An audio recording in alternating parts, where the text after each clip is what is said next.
But most people, when they go in and look at a painting, don't know. And you say, well, is that good? Is it bad? How do I know good art from bad? Is it something just because you like it, or does it go with the drapes? Art 101 with Mr. Burgher.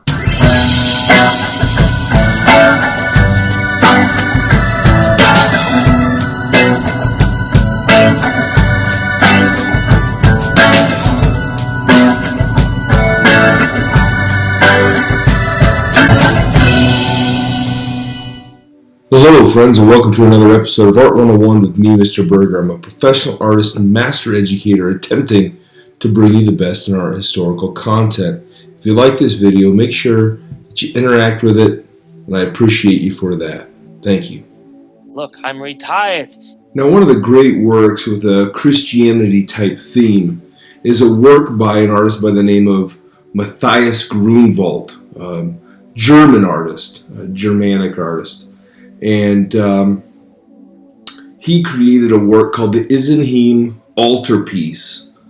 And so today, as you know, because you clicked on the video, what I'd like to do is get into this altarpiece and talk about some of the imagery, some of the significance of this really interesting work.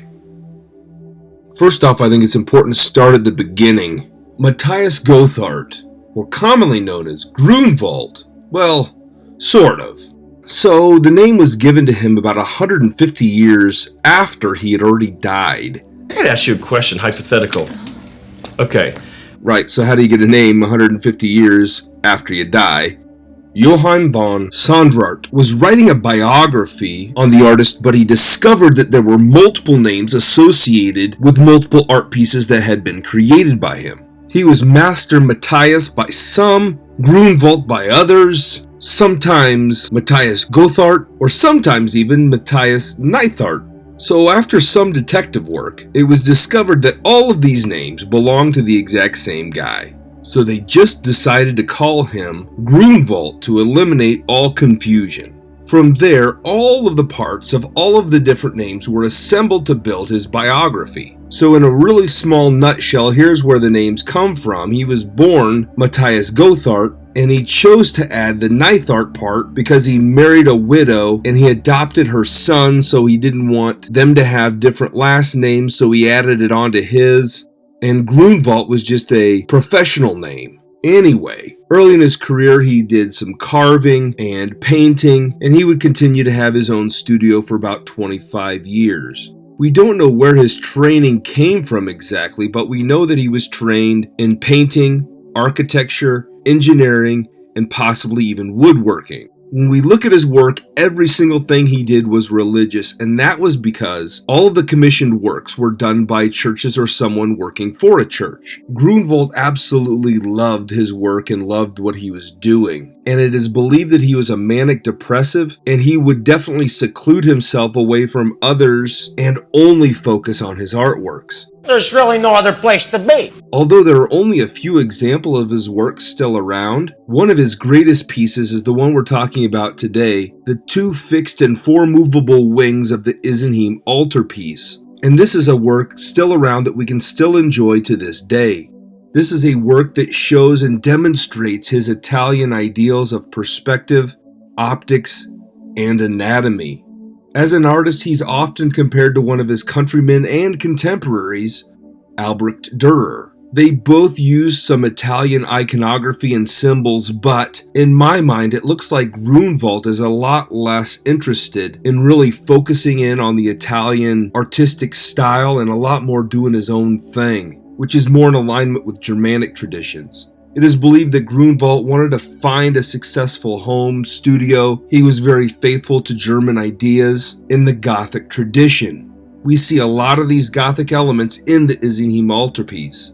Generally, crucifixion scenes show us a graceful Jesus hanging up on the cross with a lot of dignity, but Grünewald paints this familiar scene in a completely different direction. This painting is considered one of the most diseased, gnarled, and pain-filled examples of a crucifixion ever created. The portrait is of true agony, and this is done with intention because it was created for the Hospital of St. Anthony in Isenheim. This is a hospital church that housed people that were in extremely bad condition, and they definitely would have had to face the reality of their own mortality. At this hospital, monks would devote themselves to the care of the sick and the dying peasants, many of them suffering the effects of a disease that is caused by consuming rye that has a particular fungus that grows on it. More commonly known as St. Anthony's fire, this disease causes hallucinations, skin irritations, and often leads to death. Side note, St. Anthony was the patron saint of those suffering from skin diseases, and this is why the crucifixion scene is the way it is. I don't think I can go on. Karen, what are you doing? Stop me! Karen, don't be ridiculous! There we go, nice and cold. This is an altar that can be seen in 3 different ways. With the wings closed, we can clearly see the crucifixion scene on the front.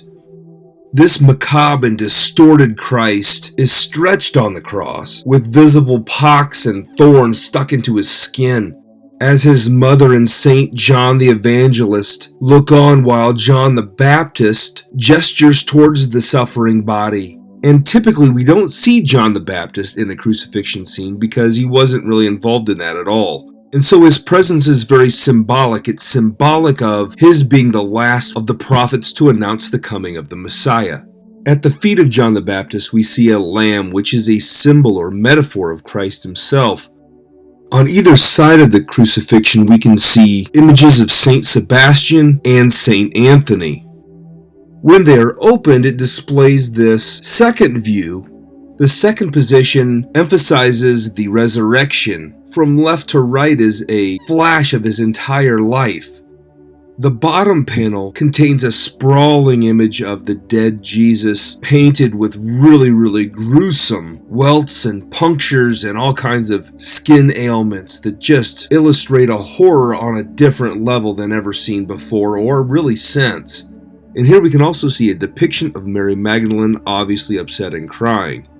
And the third view is seen from the opposite side with the wings open. The sculptures of St. Augustine along with St. Anthony and St. Jerome. The third view is really an illustration of the temptation of St. Anthony and the meeting of St. Anthony to the hermit Paul.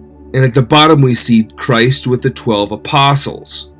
Thank you for clicking on the video, following along and interacting with it. Much appreciation. I love that story. I love bringing them to you. Appreciate your interactions. You have a great day.